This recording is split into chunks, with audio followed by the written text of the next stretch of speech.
ನಾಳೆ ಡಿಸೆಂಬರ್ 1ನೇ ತಾರೀಕು ಭಾನುವಾರದ ದಿನ ವಿಶೇಷವಾದ ಮಾರ್ಗಶಿರ ಅಮಾವಾಸ್ಯೆ ಬಂದಿದೆ. ಕಾರ್ತಿಕ ಮಾಸದ ಕೊನೆಯ ದಿನವಾದ ಈ ದಿನ ಈ ಕೆಲಸಗಳನ್ನು ಮಾಡಿದರೆ ಶಿವಕೇಶವರ ಅನುಗ್ರಹದಿಂದ ನಿಮ್ಮೆಲ್ಲ ದುಃಖಗಳು, ಆರ್ಥಿಕ ಸಂಕಷ್ಟಗಳು ದೂರವಾಗುತ್ತದೆ. ನಾಳೆ ಕಲ್ಲುಪ್ಪಿನಿಂದ ಯಾವ ತಂತ್ರವನ್ನು ಮಾಡಬೇಕು, ಯಾವೆಲ್ಲ ಪರಿಹಾರ ವಿಧಾನಗಳನ್ನು ಪಾಲಿಸಬೇಕು, ಶಿವ ವಿಷ್ಣುವಿನ ಸ್ಮರಣೆ ಹೇಗಿರಬೇಕೆಂದು ಇವತ್ತಿನ ಈ ವಿಡಿಯೋದಲ್ಲಿ ಸಂಪೂರ್ಣವಾಗಿ ತಿಳಿಸಿಕೊಡ್ತೀವಿ. ಬನ್ನಿ. ಭಾನುವಾರದಂದು ಅಮಾವಾಸ್ಯೆ ಕೂಡಿ ಬರುವುದು ತುಂಬಾ ವಿಶೇಷ. ಭಾನುವಾರ ಅಂದರೆ ರವಿವಾರವು ಸಾಕ್ಷಾತ್ ಸೂರ್ಯದೇವನ ದಿನ.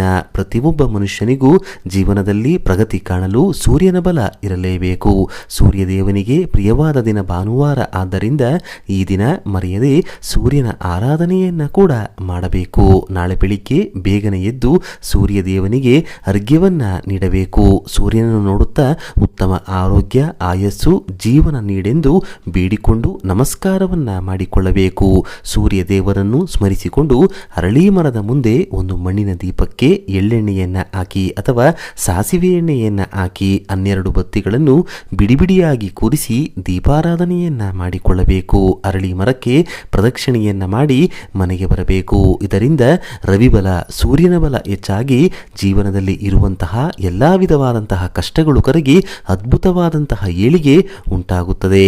ಈ ಅಮಾವಾಸ್ಯೆಯ ದಿನ ದೇವತಾ ವೃಕ್ಷಗಳಿಗೆ ಜಲವನ್ನು ಅರ್ಪಿಸಿದರೆ ನವಗ್ರಹ ದೋಷಗಳು ದೂರವಾಗಿ ಕೆಲಸ ಕಾರ್ಯಗಳಿಗೆ ಇರುವಂತಹ ಅಡೆತಡೆಗಳು ದೂರವಾಗಿ ಯಶಸ್ಸು ಪ್ರಾಪ್ತಿಯಾಗುತ್ತದೆ.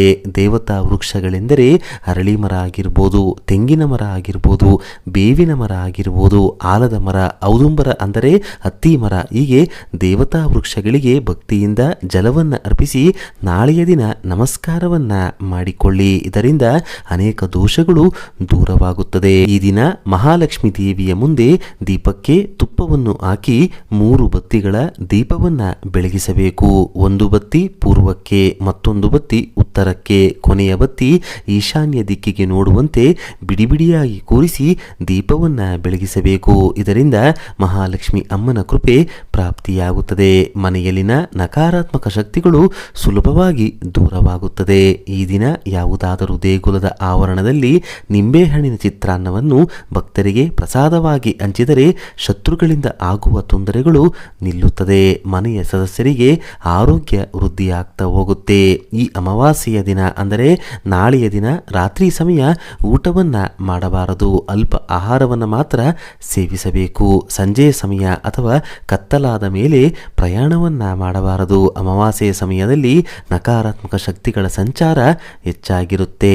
ಹಾಗೆಯೇ ಈ ದಿನದಂದು ಬಾರ್ಲಿ ಅಕ್ಕಿಯನ್ನು ಒಂದು ಸಲ ಹಾಲಿನಿಂದ ತೊಳೆದು ನಂತರ ನೀರಿನಿಂದ ತೊಳೆದು ಕಷ್ಟಗಳೆಲ್ಲ ದೂರವಾಗಲಿ ಎಂದು ಬೇಡಿಕೊಂಡು ಹರಿಯುವ ನೀರಿನಲ್ಲಿ ಬಿಟ್ಟು ಮನೆಗೆ ಬರಬೇಕು. ಇದರಿಂದ ನಿಮಗಿರುವ ಎಲ್ಲಾ ವಿಧವಾದಂತಹ ನಕಾರಾತ್ಮಕ ಶಕ್ತಿಗಳು, ಕಾರ್ಯ ಅಡೆತಡೆಗಳು ದೂರವಾಗಿ ಆಕಸ್ಮಿಕ ಧನಲಾಭ, ಅನೇಕ ರೀತಿಯಾದಂತಹ ಶುಭ ಫಲಗಳು ಪ್ರಾಪ್ತಿಯಾಗುತ್ತದೆ.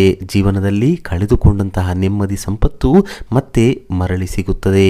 ಇನ್ನು ಮನೆಯಲ್ಲಿರುವಂತಹ ನೆಗೆಟಿವ್ ಶಕ್ತಿ ತೊಲಗಲು, ಮನೆಯ ಸದಸ್ಯರಿಗೆ ಏಳಿಗೆ ಆಗಲು ಒಂದು ಗಾಜಿನ ಲೋಟ ಅಥವಾ ಬಟ್ಟಲಿಗೆ ನೀರನ್ನ ಹಾಕಿ ಅದರಲ್ಲಿ ಮುಷ್ಟಿಯಷ್ಟು ಕಲ್ಲುಪ್ಪನ್ನ ಹಾಕಿ ಮನೆಯಲ್ಲಿ ಎಲ್ಲಾದರೂ ನೈಋತ್ಯ ಮೂಲೆಯಲ್ಲಿ ಇಡಬೇಕು. ಮರುದಿನ ಸ್ನಾನ ಆದ ನಂತರ ಆ ಗಾಜಿನ ಪಾತ್ರೆಯ ನೀರನ್ನು ಯಾವುದಾದರೂ ಮರದ ಬುಡಕ್ಕೆ ಹಾಕಬೇಕು. ಇದರಿಂದ ಮನೆಗೆ ದೃಷ್ಟಿಯಾಗಿದ್ದರೆ, ಮನೆಯ ಸದಸ್ಯರಿಗೆ ದೃಷ್ಟಿಯಾಗಿದ್ದರೆ ಖಚಿತವಾಗಿ ದೂರವಾಗುತ್ತದೆ. ಆರೋಗ್ಯದ ಸಮಸ್ಯೆಗಳು ದೂರವಾಗಿ ಮನೆಯಲ್ಲಿ ಸಕಾರಾತ್ಮಕ ಶಕ್ತಿ ಹೆಚ್ಚಾಗುತ್ತೆ. ಈ ದಿನ ತಲೆಗೆ ಎಣ್ಣೆಯನ್ನ ಹಾಕಬೇಡಿ. ತುಳಸಿ ಹಾಗೂ ಬಿಲ್ವ ಎಲೆಗಳನ್ನ ಕೀಳಬೇಡಿ. ದಂಪತಿಗಳು ಬ್ರಹ್ಮಚರ್ಯವನ್ನ ಪಾಲಿಸಿ. ದೂರ ಪ್ರಯಾಣವನ್ನ ಆದಷ್ಟು ತಪ್ಪಿಸಿ. ಈ ದಿನ ಅಂದರೆ ನಾಳೆ ಬರುವಂತಹ ಅಮಾವಾಸ್ಯೆಯ ದಿನ ಶಿವಲಿಂಗಕ್ಕೆ ಅಭಿಷೇಕವನ್ನ ಮಾಡಿದರೆ ಅಥವಾ ಮಾಡಿಸಿದರೆ ತುಂಬಾ ಉತ್ತಮ. ಕಾರ್ತಿಕ ಮಾಸದ ಕೊನೆಯ ದಿನ ಆಗಿರುವುದರಿಂದ ಒಂದೇ ದಿನದಲ್ಲಿ ಶಿವ ಹಾಗೂ ವಿಷ್ಣುವಿನ ಪೂಜೆ ಹಾಗೂ ಸ್ಮರಣೆಯನ್ನ ಮರೆಯದೆ ಮಾಡಿಕೊಳ್ಳಬೇಕು. ಶಿವಾಭಿಷೇಕದ ಜೊತೆಗೆ ವಿಷ್ಣು ಆಲಯದಲ್ಲಿ ವಿಷ್ಣು ದರ್ಶನವನ್ನ ಮಾಡಿ ವಿಷ್ಣು ಅಷ್ಟೋತ್ತರ ಹೇಳಿಕೊಂಡರೆ ತುಂಬಾ ಉತ್ತಮ. ಉದ್ಯೋಗ ಇಲ್ಲ, ಸರಿಯಾದ ಕೆಲಸ ಇಲ್ಲ, ಉತ್ತಮ ಸಂಬಳ ಸಿಗುವಂತ ಬಯಸುವಂತಹ ಕೆಲಸ ಸಿಗ್ತಿಲ್ಲ, ಹಣಕಾಸಿನ ಸಮಸ್ಯೆ ತುಂಬಾ ಇದೆ ಎಂದರೆ ಬೆಲ್ಲ ಬೆರೆಸಿದ ನೀರಿನಿಂದ ಅಥವಾ ಕಬ್ಬಿನ ಹಾಲಿನಿಂದ ಮರೆಯದೆ ಶಿವಾಭಿಷೇಕ ಮಾಡಿ. ಇದರಿಂದ ಉತ್ತಮ ಉದ್ಯೋಗ ಹಾಗೂ ಧನಲಾಭ ಪ್ರಾಪ್ತಿಯಾಗುತ್ತದೆ. ಕಾರ್ತಿಕ ಮಾಸದ ಕೊನೆಯ ದಿನ ಆಗಿರುವುದರಿಂದ ತುಳಸಿ ಕಟ್ಟೆಯ ಮುಂದೆ, ಹೊಸ್ತಿಲಿನ ಎರಡೂ ಕಡೆ, ದೇವರ ಕೋಣೆಯಲ್ಲಿ, ಧಾನ್ಯಗಳು ಇಡುವಂತಹ ಜಾಗದಲ್ಲಿ ತಪ್ಪದೆ ನಾಳೆಯ ದಿನ ದೀಪಾರಾಧನೆಯನ್ನ ಮಾಡಿಕೊಳ್ಳಿ. ಈ ದಿನ ಶ್ವಾನಕ್ಕೆ ಹಾಲಿನ ಅನ್ನವನ್ನ ಆಹಾರವಾಗಿ ನೀಡಿ ಕಾಲಭೈರವೇಶ್ವರ ಸ್ವಾಮಿಗೆ ನಮಸ್ಕಾರವನ್ನ ಮಾಡಿಕೊಳ್ಳಿ. ಮನಸ್ಸಿನಲ್ಲಿಯೇ ಕಾಲಭೈರವನ ಸ್ಮರಣೆಯನ್ನ ಮಾಡಿಕೊಳ್ಳಿ. ಕಠಿಣ ದರಿದ್ರ ದೋಷಗಳು ಇದರಿಂದ ದೂರವಾಗಿ ಕಷ್ಟಗಳು ಮಂಜಿನಂತೆ ಕಾಲಭೈರವನ ಅನುಗ್ರಹದಿಂದ ಕರಗಿ ಹೋಗುತ್ತದೆ.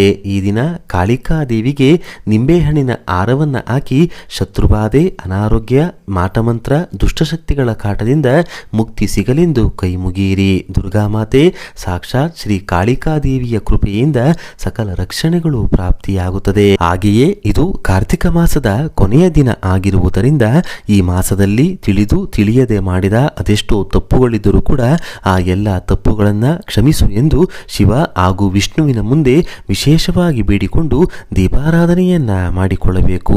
ನೋಡಿದ್ರಲ್ಲ, ನಾಳೆ ಮಾರ್ಗಶಿರ ಅಮಾವಾಸ್ಯೆಯ ದಿನ ಯಾವೆಲ್ಲ ವಿಧಿವಿಧಾನವನ್ನ ಪಾಲಿಸಿದರೆ ಭಗವಂತನ ಅನುಗ್ರಹ ಪ್ರಾಪ್ತಿಯಾಗುತ್ತೆ ಅಂತ ತಿಳಿಸ್ಕೊಟ್ಟಿದ್ದೀವಿ. ಈ ಮಾಹಿತಿ ನಿಮಗೆ ಇಷ್ಟವಾದರೆ ಜೈ ವಿಷ್ಣು ಜೈ ಶಿವ ಅಂತ ಬರೆದು ಈ ವಿಡಿಯೋನ ಪ್ರತಿಯೊಬ್ಬರಿಗೂ ಕೂಡ ಶೇರ್ ಮಾಡಿ. ಮುಂದಿನ ಬಾರಿ ಮತ್ತೊಂದು ವಿಶೇಷ ದೈವ ಮಾಹಿತಿಯೊಂದಿಗೆ ನಮ್ಮ ದೇಗುಲ ದರ್ಶನ ಕರ್ನಾಟಕ ಚಾನಲ್ ಮೂಲಕ ಭೇಟಿಯಾಗೋಣ.